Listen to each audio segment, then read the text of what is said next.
ఇవాళ నర్సంపేట నియోజకవర్గంలో పర్యటించే సీఎం రేవంత్ రెడ్డికి సమస్యలు స్వాగతం పలుకుతున్నాయి. కాంగ్రెస్ ప్రభుత్వంలో నియోజకవర్గంలో అభివృద్ధి పూర్తిగా కుంటుపడింది. మోందా తుఫాన్ ప్రభావంతో రైతాంగం తీవ్రంగా నష్టపోయింది. నియోజకవర్గంలో 2 ఏళ్లుగా కుంటుపడిన అభివృద్ధిని గాడిలో పెట్టాలని, తుఫాన్ కారణంగా నష్టపోయిన రైతులను ఆదుకోవాలని ప్రజల నుంచి డిమాండ్లొస్తున్నాయి.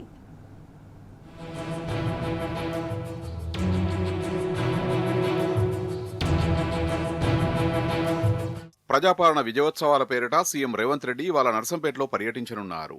అయితే ముఖ్యమంత్రికి ఒకవైపు నియోజకవర్గంలో సమస్యలు స్వాగతం పలుకుతుండగా మరోవైపు సర్పంచ్ ఎన్నికల కోసమే జిల్లాల్లో పర్యటిస్తున్నారన్న విమర్శలు వ్యక్తమవుతున్నాయి. గతంలో ఏ ముఖ్యమంత్రి కూడా స్థానిక సంస్థల ఎన్నికల కోసం జిల్లాల పర్యటనలు, బహిరంగ సభల్లో పాల్గొన్న దాఖలాలు లేవని విశ్లేషకులు విమర్శిస్తున్నారు. ముఖ్యంగా పార్టీల గుర్తు ఉండని అభ్యర్థుల కోసం ఒక ముఖ్యమంత్రి నేరుగా ప్రచారం చేయడం చరిత్రలో లేదని అందరూ చర్చించుకుంటున్నారు.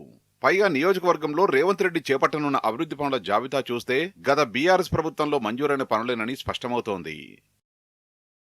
నర్సంపేట అభివృద్ధిని పట్టించుకోలేదు కానీ సర్పంచ్ ఎన్నికల వేళ ఎందుకు పర్యటిస్తున్నారో అందరికీ తెలుసునని ప్రజలు మండిపడుతున్నారు.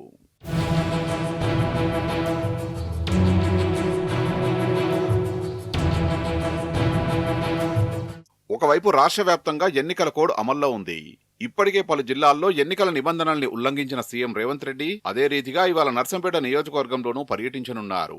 ఈ సందర్భంగా సర్పంచ్ ఎన్నికలు జరిగే గ్రామీణ ప్రాంతాల్ని కలుపుకొని పలు అభివృద్ధి కార్యక్రమాలకు శంకుస్థాపన చేయనున్నారు.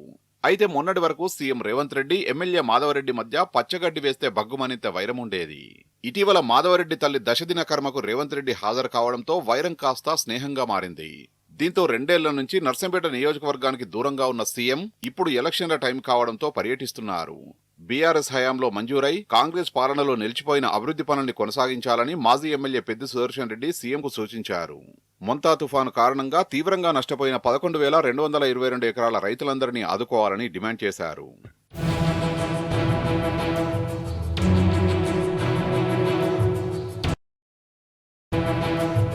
నర్సంపేట నియోజకవర్గ పర్యటనకు వస్తున్న సందర్భంగా సీఎం రేవంత్ రెడ్డికి మాజీ ఎమ్మెల్యే పెద్ది సుదర్శన్ రెడ్డి బహిరంగ లేఖ రాశారు. గత 2 సంవత్సరాలుగా నియోజకవర్గంలో అభివృద్ధి నిలిచిపోయిందని, రద్దు చేసిన అభివృద్ధి పనులను కొనసాగించాలని డిమాండ్ చేస్తూ లేఖను విడుదల చేశారు. బీఆర్ఎస్ హయాంలో కోట్లాది రూపాయల నిధులతో విద్య, వైద్యం, సాగు, త్రాగు, గ్రామీణ రోడ్లు వంటి మౌలిక సదుపాయాలు కల్పించిన విషయాన్ని ఇందులో గుర్తు చేశారు. మరింత చేసినప్పటికీ 2 సంవత్సరాలుగా నియోజకవర్గ అభివృద్ధి నిలిచిపోయిందని పెద్ది మండిపడ్డారు. కాంగ్రెస్ సర్కారు ప్రస్తుత ఎమ్మెల్యే నిర్లక్ష్య వైఖరి వలన అభివృద్ధి పనులు ముందుకు సాగడం లేదని ఫైర్ అయ్యారు. గతంలో ఆగిపోయిన అన్ని పనుల్ని తిరిగి మొదలుపెట్టాలని పెద్ది సుదర్శన్ రెడ్డి లేఖలో డిమాండ్ చేశారు.